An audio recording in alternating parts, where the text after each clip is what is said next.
I'ma be right by you. I'ma be right by you. Hello everyone, and thank you very much for joining me. This is episode 3 of Tech Talk, and today I'm excited to say I'm joined by Bruyn from MTN South Africa, who has come along today to tell us a bit more about what lockdown is like, and how he and his business is engaging customers to try and help them through this period. So Gert, thank you very much for joining me, and how are you doing? Nick, apart from lockdown, lock in and locked out, I'm very well, thank you. Thanks for having me. I'm looking forward to our discussion.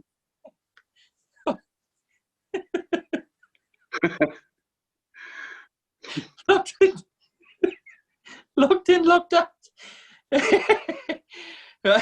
Thank you very much. What an entrance. So lockdown, has been rather confusing, as I've said to many of the guests on here. But it'd be good to know a bit more of insight into how you guys are coping over there, and maybe some of the issues you're facing specifically related to the business, your customers. So it'd be good to hear a bit more about that. Yeah. Nick, definitely COVID has got an impact on our customer base. We feel it from all angles, but I think, in reality, I don't think anybody was prepared for the real impact of a situation like this. And I mean, it's unprecedented in world history, actually, and especially in a world where we are now, where everything is technology driven. And I don't believe vendors as well as customers were really prepared for this situation, but we had to adopt very quickly, and we've learned quite a lot.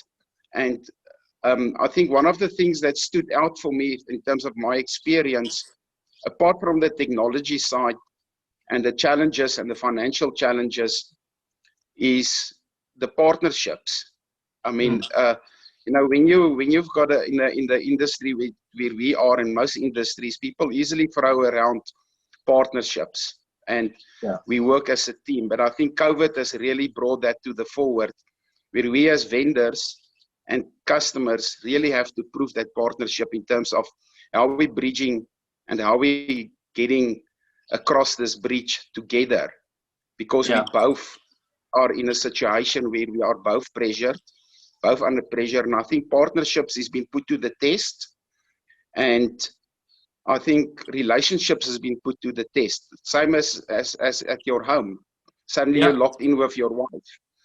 To be honest, I've never spoken so much to my customers since this lockdown as ever before. I mean, we in continuous engagement, and that's where that relationships that we've built and trusted relationships is really coming to the fore now, where we definitely need to look to build solutions together, commercial models, financial models, new technologies that we could possibly bring in at a very at a cost-effective manner, where we can look and help them to bridge these problems they have. If you look at the data consumption that is happening, it has skyrocketed, and as in that space where we are selling those data, clients is looking to us not to see how we can take advantage of that situation, but actually how we can accommodate their increasing need.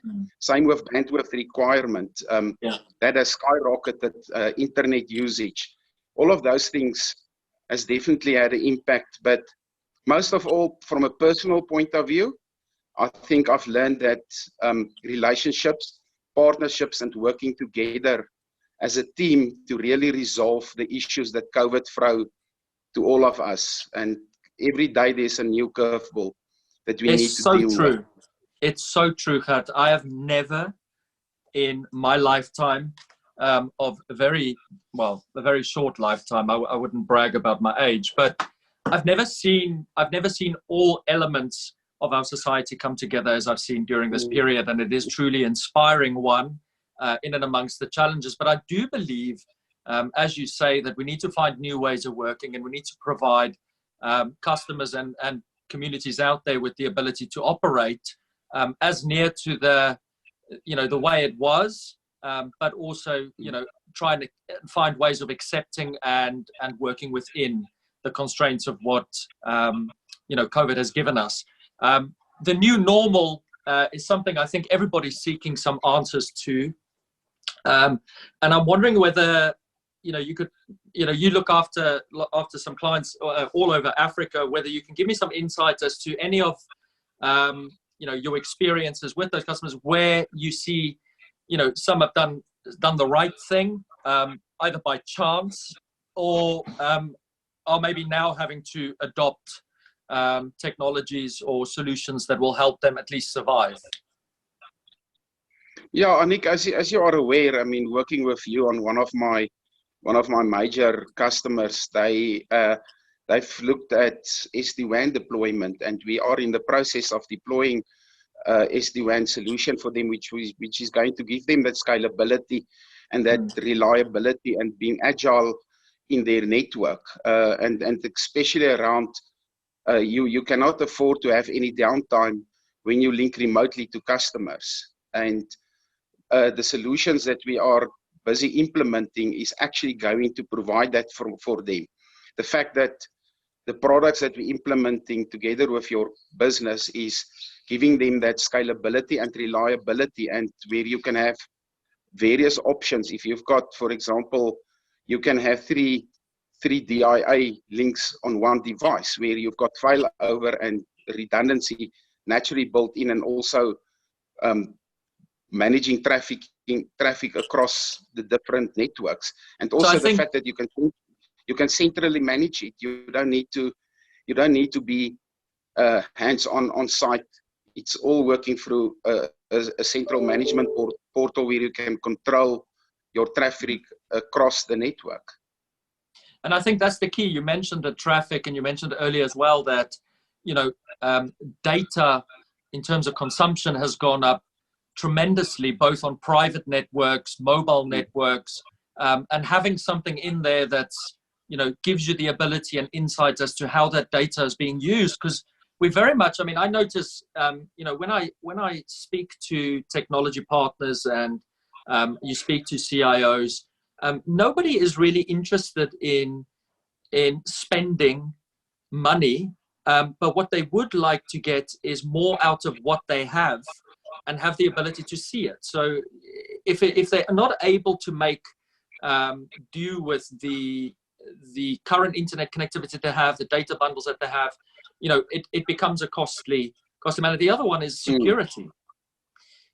So what's been the the uptick in security threats?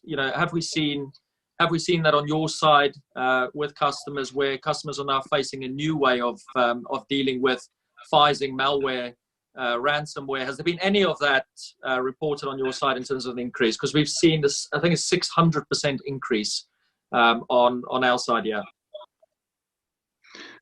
Nick, to be honest, obviously without disclosing too much information, I'm aware of several attacks, and I think the fact that we've deployed the right technologies so far has avoided my customers being hurt. But there's definitely an increase in malware attacks, and we can see it every day in the reports. We're talking hundreds, thousands a day attacking from across the world, attacking these networks. So security is definitely forefront of thinking. But to come back to one of your earlier remarks in terms of customers do what they do. So what we definitely find is, because of customers that could not continue with their commercial activity, they are clamping down on CapEx spend. So CapEx spend is out. So new projects is definitely going to be postponed till next year or even later. However, like you say, we need to work together in terms of what the customers have. And like I said, my customer have deployed the right technologies and are in the process of deploying those technologies, which is definitely an advantage at a lower cost than their current technology, which is less stable and less secure. We've managed to, working together with you, provide them with a solution that's much more cost effective, provide security at every endpoint, and then keep them scalability. So it was the right decision at the right time, maybe a bit behind, but we will be rolling it out very soon and be ready for the next wave of challenges. I mean, a super interesting use case that I think, yeah, you're right. You know, just in time, as they say, it's old Japanese saying, "Jut." In terms of how you see the role of relationship management, yeah, you touched upon, you know, you've never made so many calls to customers. I think for any business out there, everybody's ramping up their communication to customers, trying to find a way of alleviating the pain of the transition. If you could give maybe just a bit of advice on your side for, you know, any other businesses out there that are going through the same thing, what type of is there any optimism in your space as to where we're going? I think, like I said, I'm not married, but I've been married, so I know that it's like a marriage. You're actually going through, and this is the time in the marriage where it's difficult. There's pressure. There's wolves at the door, and I think this is the time when you need to be in a relationship that's totally open and honest. In terms of, you should not be in a position where a customer mistrusts you at the moment, and that only comes by building a relationship over a couple of years. And that mutual respect and trust is where we can sit and open up the books and discuss a commercial and a financial model that makes sense for both parties. This is not the time to see how much you can get out. This is not the right time to talk about, in the short term, about new solutions and what we can do to make more money out of this client. This is the time to sit with your client, work the buck that he has, how best to utilize that. And even in terms of making certain technology changes, that is cost effective. So there is definitely, I think, opportunity for growth in the account, but it would be something that would be directly beneficial to the customer, assisting in growing his business. We're looking at remote vouchers, where customers wants their clients to use data vouchers. Small little solutions like that, looking where is the immediate need of the client, where is lost connectivity with his end user. We need to be in a position to assist him regaining that connectivity at the cheapest, best possible price, that he can continue engaging commercial and not lose that important connection he has. So there's several areas, and I think then, and even though it is tough times, there is times that you can discuss with the client and sit and have a discussion around, okay, what's next? After this, we've learned together now. What is the next thing? How's the world? What legislation is coming to force us? Is it maybe heat censoring, where we can use some of the cameras that your company provides, picking up thermal cameras, picking up facial recognition, identifying people with strange behaviors, all sorts of social distancing is another one. Social distancing, all sorts of legislative and health and security solutions, but also in terms of, I think, if you somebody that understands your customer, you need to know what is going to make them grow. Doesn't help you just want to sell solutions. There's certain solutions that's purely for, you must have it, and it's good for your company to have it. But it's also the solutions and the technologies that's going to grow his business. And you need to understand his business to grow, to help him to grow. So I saw in the UK, the advice in terms of how people go back to work is frankly as clear as mud. And it appears to be that where, as you say, legislation, or where anything comes in as part of a rule set or mandate, and it incurs an inherent cost as a result of that on businesses, you may find a rebound where they come back and they ask for funding and support as a result of that. So, I think this is really the time where, looking at solutions like you've just mentioned, social distancing, CCTV cameras, these and protecting infrastructure as well, these are really important elements. I mean, we're seeing some customers. We've heard of a couple of examples where customers are moving away entirely from, in their office from wireless, because they want to ensure that there's a social distance. So somebody has to now plug in, and they'll use their wireless infrastructure for heat mapping. So there's multiple ways of how people are using existing technology to try and solve the problem. But I do see that there'll be less of a draconian regulation or rule set that companies need to apply directly from a company, because simply it will incur cost. And in any regulation, no matter where you are, you cannot imply a cost as a result of a rule, unless there is a wider support element attached to it. So yeah, I mean, it's a really difficult one, I think, to navigate with customers. But I think the essence here, Captain, as you mentioned, I have worked with you. Relationship building and sticking close to customers is really important. They need us. They need your leadership, and they also need us to understand their pain and try and find a way through. Whether it's financial difficulties, whether it's delayed payments, whether it is helping them develop new types of feature sets on their existing cloud networks. These are really the times where these things matter, and I think you guys are positioned perfectly to try and achieve that as well and execute on it. So it's been an absolute pleasure. I'll give you an opportunity to ask me a question. I give everybody an opportunity at the end of the interview to ask me a question. Please don't make it too hard, although it's your only chance. So it can be anything. Nick, don't worry, it's not going to be further discounts. That I ask every day in any case. So it's not about that. I think how important would you say now is spending time with your client in terms of, I mean, it's quite an obvious question, but not everybody sees it. Spending time with your customers, working on a roadmap in terms of achieving connectivity in the 5G space. We all know it's quite expensive from an infrastructure point of view. How would you see, are we going to get clients and provide the ability for clients to be able to afford those infrastructure, to be able to implement 5G technology, as we know is going to be a standard not long in the future?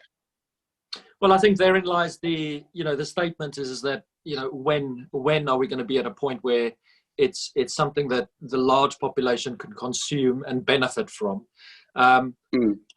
You look at the American standards who have just, kind of opened up a load of spectrum. I mean, I'm no spectrum expert. What I can say is that most OEMs are prepared. Specifically, the one I work for has had an immense amount of investment go into enable and be ready for that from a hardware perspective and a software perspective. At the same time, what we need to look at is how is that propagated across towns and cities, and where really it's going to provide the benefit. I think in industry, something that won't go away during COVID is hospitals will still need sheets. There'll still need to be agricultural companies driving food production into the country. There'll still need to be mining. There still need to be a lot of the commodity trading that goes on a daily basis. And those infrastructures do need connectivity for automation, whether it's farming or agriculture, for soil, shall we say, soil analysis, seed banks, production lines. All of these elements require something like a 5G network in order to really combine multiple data sets to analyze across the board, right? What is the best possible scenario for me to get the most productivity out of my environment? Then fine. I have no view on when South Africa, or even Africa for that matter, will be fully 5G enabled. However, I think where the opportunity is the technologies we have today. There is enough punch in technology available today to get us through this challenging time. I also think there's enough punch in the technology to drive some really, really smart application development through ecosystem partners who run APIs. I mean, that's the new CLI, really. And I've seen some amazing things happen with cameras, with network management. I mean, to the point where people are plugging in Amazon Alexa into a network and talking to Amazon Alexa and saying, hey, Alexa, how's my wireless infrastructure doing? How's my switch infrastructure doing? You know, have I got any cables that are at risk? And that's really where, you know, we're seeing some development come into play. So that's really my view. I don't necessarily have a strong view about 5G. I believe that there's a lot that needs to happen from physical infrastructure build and investment that needs to happen. And I've seen some sparks and, shall we say, green grass growing in some places, but nothing to the scale that would really make a huge difference to people's lives. And I really do see 5G as the technology to benefit all of us, not just businesses. From health to automating surgery to, not automated, but distance surgery, doctors being able to collaborate. I mean, the possibilities are endless, and it's probably one of the most exciting subjects to talk about, but that's currently all I see is people talking about it and very little execution going on about it. But there is some preparation taking place with larger multinational companies to actually invest in that technology. So long answer short, I know I know enough to know I do not know enough about the subject. Well, Nick, what I just can say in line with MTN's bright strategy, the B is for best customer experience and the T is for technology advantages. So I just believe we need to look what we've got now, and there's exciting technologies available, and just use that to give our clients the best experience. And that's how MTN is. That's our focus, and that's what we focus on, is just that strategy. Couldn't have said it any better. Gert, I really appreciate your time today. It's been absolutely wonderful having you on. To you, excellent. Well, listen, you take care of yourself. yourself. Yeah, I'll go and log out now. I'll log out now. Okay, Nick. Really take care of yourself, Gert. Nice speaking to you. Keep safe, and all the best to you and the family. Take